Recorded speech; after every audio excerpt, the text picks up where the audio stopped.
Okay, we are recording now. So hi Shelby. Hi. Thanks for meeting with me today. So I was just wondering if you could introduce yourself, like mention what your major was, your class year, stuff like that. Yeah. So I graduated in 2018. I was a history major. I minored in media communication studies, gender and women's studies, and museum studies, and now work at the Maine Mineral Gem Museum here in Bethel, Maine. So when you were a student at Ursinus, how long did you work at the Berman Museum? So technically, I only worked at the Berman for 1 year. I only worked there my senior year. But I feel like I've worked there probably from freshman year to senior, just not officially. I've always loved the Berman. When I did classes there, I obviously was in the Berman a lot for museum studies. But also a lot of my friends were working there. So I'd just kind of get lunch and hang out with people during their breaks. What what did you consider your role as a student worker? Yeah, so I had a couple different things that I did when I worked at the Berman, but I always have considered myself just a generic student worker. I kind of did whatever I could to help wherever I could. At the time, Julie and I did a lot of stuff together, but I kind of filled in gaps wherever I could. I did a lot of cleaning, mixed with some loan work and some, just office regular everyday work. For those of you who don't know, Julie was our collections manager when Shelby was a student at Ursinus. It's been 2.5 years since then. So what has your museum career trajectory been like? Yeah, so in July 2018, right after graduation, I ended up getting a part-time position at the Yarmouth Historical Society. They had a museum, so I became a museum assistant there. I did a lot of special exhibit planning and helped reinstall after a flood. Oh wow. So yeah, that was a crazy time to be in a museum. And then I did a lot of collections work there. Then in January, February, I ended up getting hired at another part-time job, which I worked both at the same time. And I worked at the Rufus Porter Museum as another museum assistant position. There, I was in a staff of just me and the director, so I did a lot of different things. I was doing social media. I was a collections assistant. I did website management. I was helping curate. It was really awesome. And then just recently in November of 2020, I ended up getting this position here as a museum assistant, but this time full time. So I've been working here for only a couple months, but I really love it here a lot. So That's awesome. So can you talk a little more about what your current role as a museum assistant has involved? I've been doing a lot of member and donor base reworking, trying to make sure everything is up to date. We just switched from one program to another. So, trying to help, you know, with that crossover. I've also been doing a lot of social media stuff, a lot of marketing. I work with the development team and the marketing team to, get some projects rolling. But I'm considered a bouncer. So I work in all the different departments as an assistant, and I'm able to kind of help wherever that help is needed. Yeah, I mean, I feel like I've done a lot for only working here for 2 months, but I'm also doing photography. This is really exciting. I'm doing product photography for the store here, and I'm also doing some of our big content creating photography. So I've been, yeah, very exciting. I have a studio I get to set up Oh and do some wow. of that, which when I was at Ursinus, I came very close to an art minor and actually got to exhibit at the Berman in the student art show in my senior year. So in photography. So I'm kind of excited to be able to do more. I feel like I've been experiencing something similar where I work in departments where I'm needed.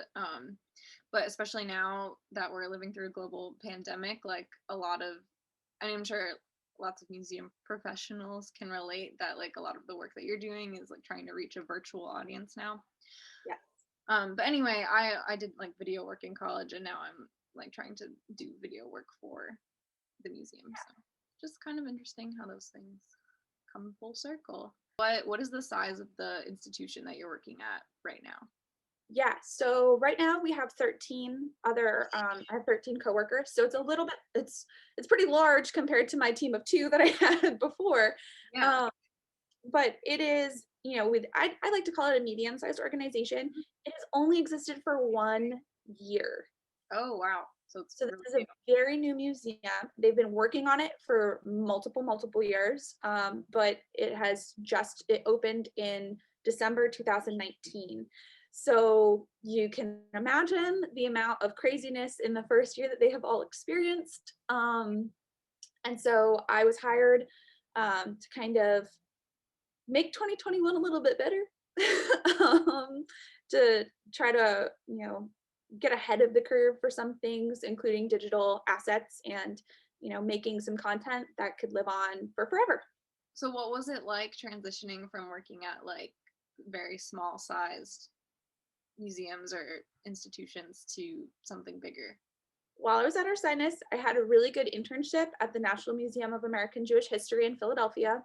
That organization is huge. So I was very prepared for going into a more, substantial office with actual departments. But that was like, 2 years before I got hired here. Mhm. Um, there was definitely a moment of, oh God, like I've got to get my stuff together. Because there's a lot of people I have to work with. Little things come up every once in a while where like my coworkers are like, aren't you so glad you work with more people? And, I always laugh because it's so exciting to have conversations with other professionals, but it's also one of those moments of like realizing that your background, you used to do a project from start to finish just by yourself, and now you're relying on more people. So it's been an interesting learning experience for me in kind of team management and how to, pass a role off. I haven't done that for a long time. So it's kind of exciting. So you get the opportunity to like spearhead projects and stuff where you are?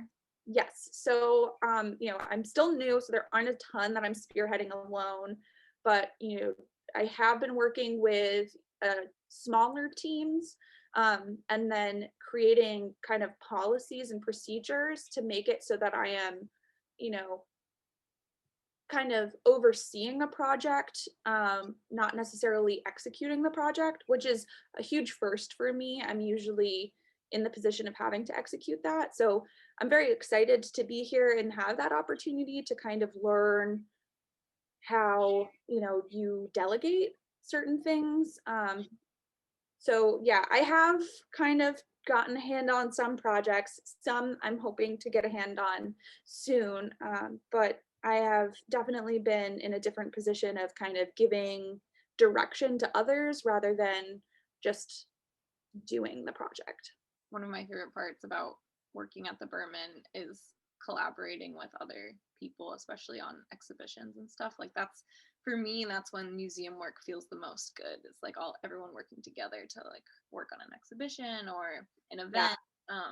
I don't know if you feel similarly, but Well, it's that kind of behind the scenes stuff that we do here, like the creative, like we do really creative workshop days where we get most of the marketing team and the staff together and we kind of go, okay, what if we did this? And how would we do this? And we've got this exhibit coming up next year. So how should we, start advertising for that? And those things end up spiraling and you start going, well, we need a TikTok account and we need to do these things. And those are things that are going to be in the works for us after having these like really creative conversations. And you start going like, how do we make this fun? How do we do some of these really cool projects? And we work with other people and we start, figuring it out.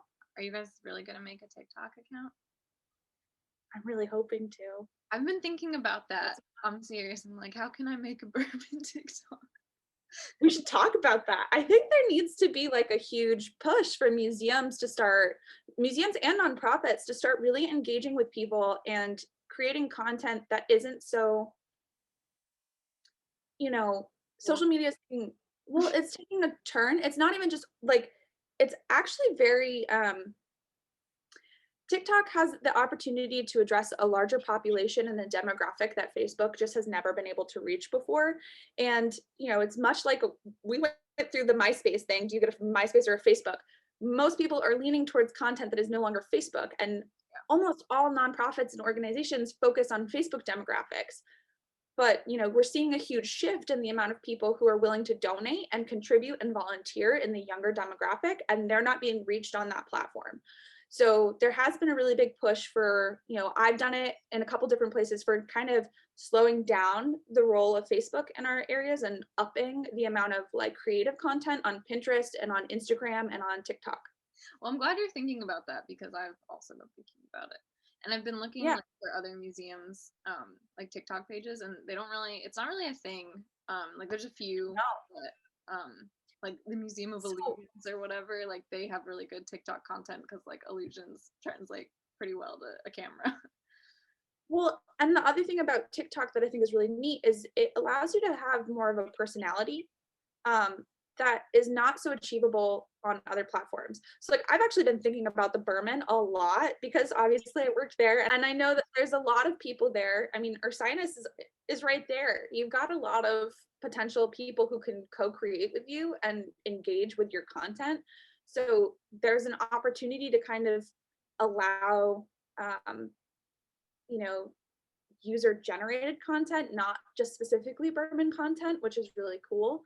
How do we bring people through our doors? We show them something that they've never seen before. And we've seen it 100 times, Mhm. but other people haven't. Even when it's not a pandemic, like museums are places we escape to. So I'm Yeah. thinking about that, Shelby. I'm even gonna write it down in my little notepad. I'm curious about what it's been like to transition from working in an art museum into a different kind of museum, basically, like a different context. Yeah. I worked at 3 different types of museums. So I worked at the Yarmouth Historical Society, which is a history museum focused just on Yarmouth. Mm-hmm. Um, I've worked at the Rufus Porter Museum, which is a science and art museum. So it was, but it's a house museum in a certain way, which is a whole different thing, Yeah. mixed with like it's all about one man in Maine. So that had its own crazy challenges. Yes, and now I work at a science museum. Mm-hmm. So the Berman was awesome because it's a contemporary art museum. Yes.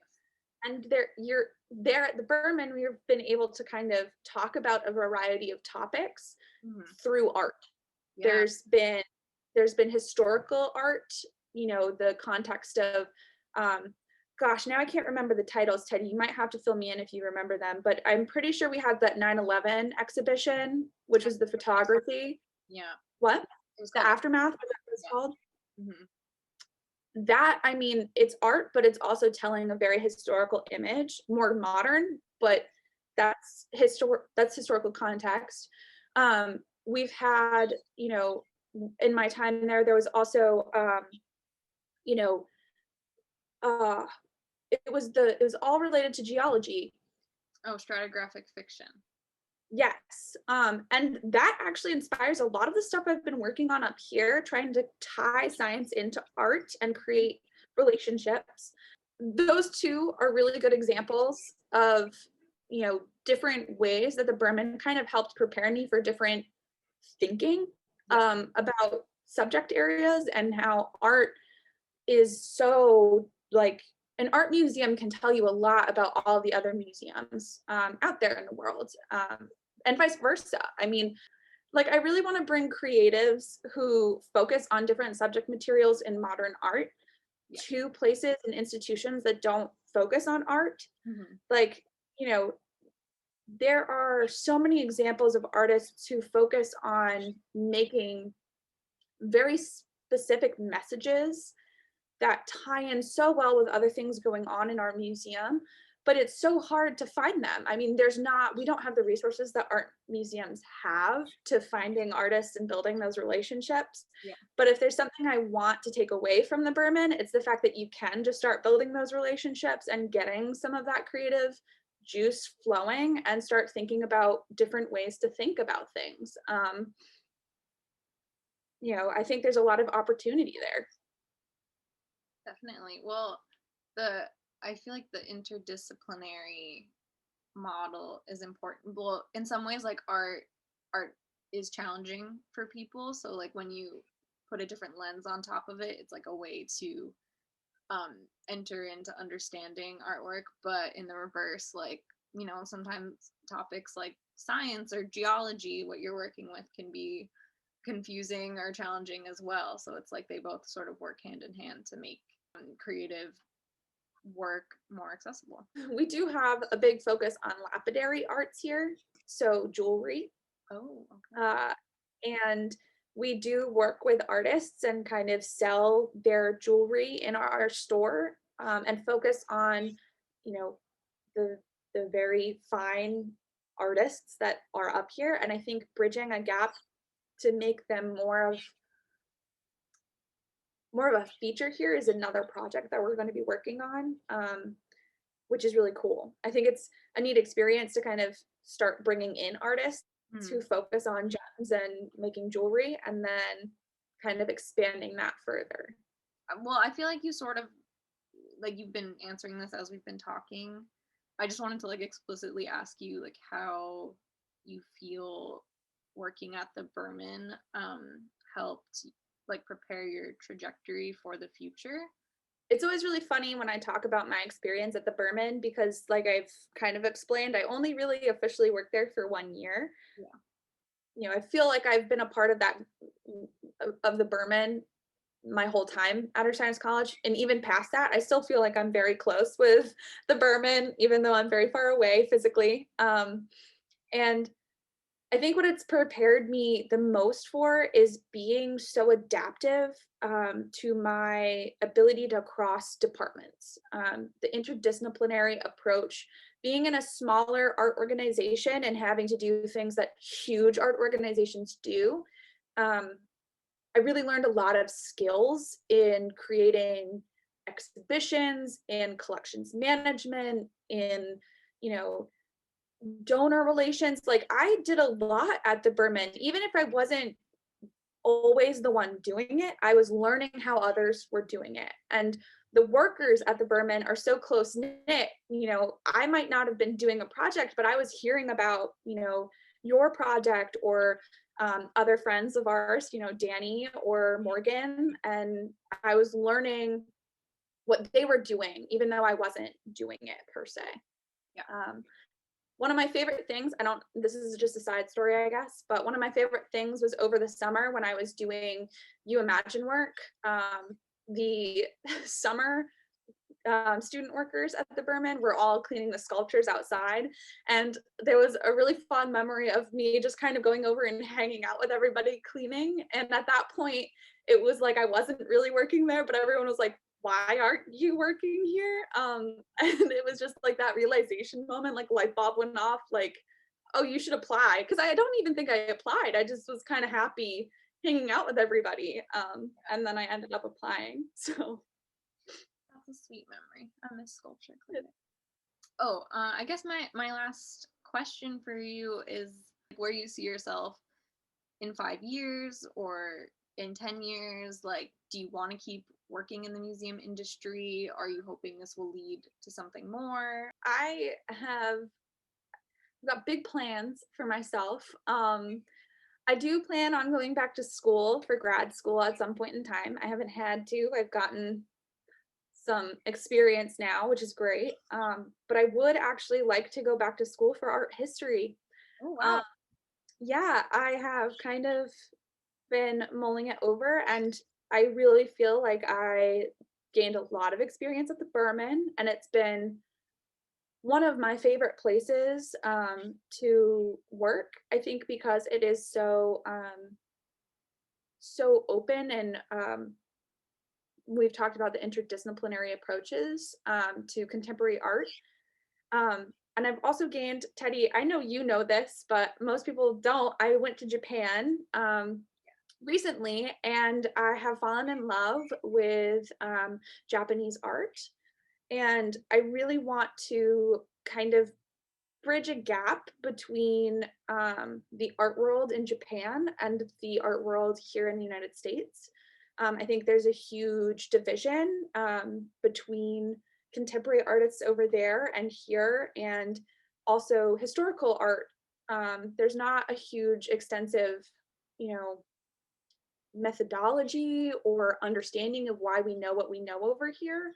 Mhm. Um, and I would really like to try to bridge that educationally here. And so that is something I foresee doing in the future. That's awesome, Shelby. I'm happy that Yeah. you found that interest for yourself. I think it's hard to find an art discipline that you really want to study and pursue. So I think that's very admirable. Well, it's really funny. I didn't take any art history classes at Ursinus, and I kick myself in the butt constantly for not doing that. Because I kind of skirted around it.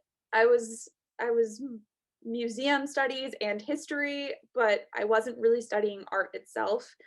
I was using art as objects in my history classes, like I use them as primary sources, which is great, but I want more. I want more context. So, Yeah, that's great. I hope you get it. I think you will. yeah. One of my biggest things with becoming a museum professional is to be okay with not being where you want to be when you want to be there. Um, Getting 2 part-time jobs after school was a huge accomplishment for me, but it is not the experience that most people have. I'm in Maine. I'm in rural nowhere. Finding museum professionals here is a lot harder to do, so I was able to get more experience faster.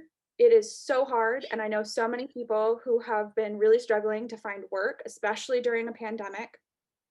And I think it's one of those things where you really have to understand and appreciate that you can also build skills outside of the museum for the museum. And if that means interning for a marketing company, or working as a volunteer at a library, or doing some of these other things that aren't museum related, you're going to be building the skill set to sell yourself later in life.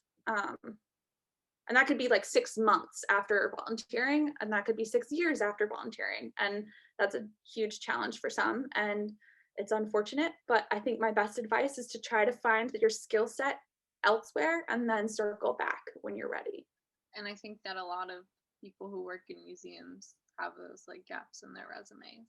Pretty And sad. other nonprofits are really great too. Like working for another nonprofit organization is really helpful for resume building and getting yourself in the door to places.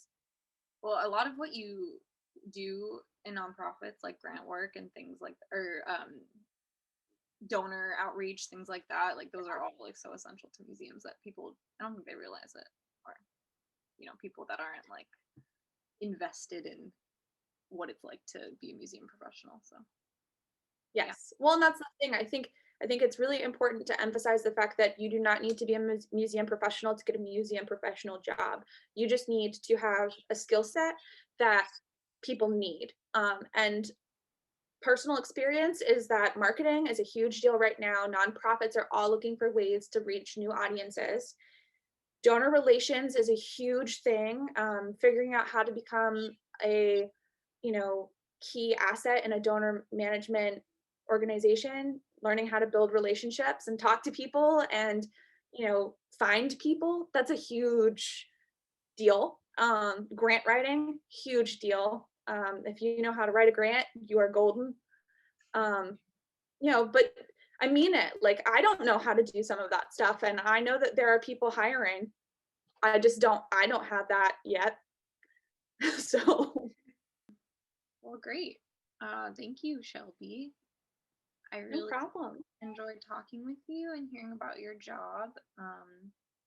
And I think it's really exciting that you're working at this new museum and you have so many awesome ideas. And so I just can't wait to hear about what else you're going to do there. Bye, Shelby. Person. Thank you so much.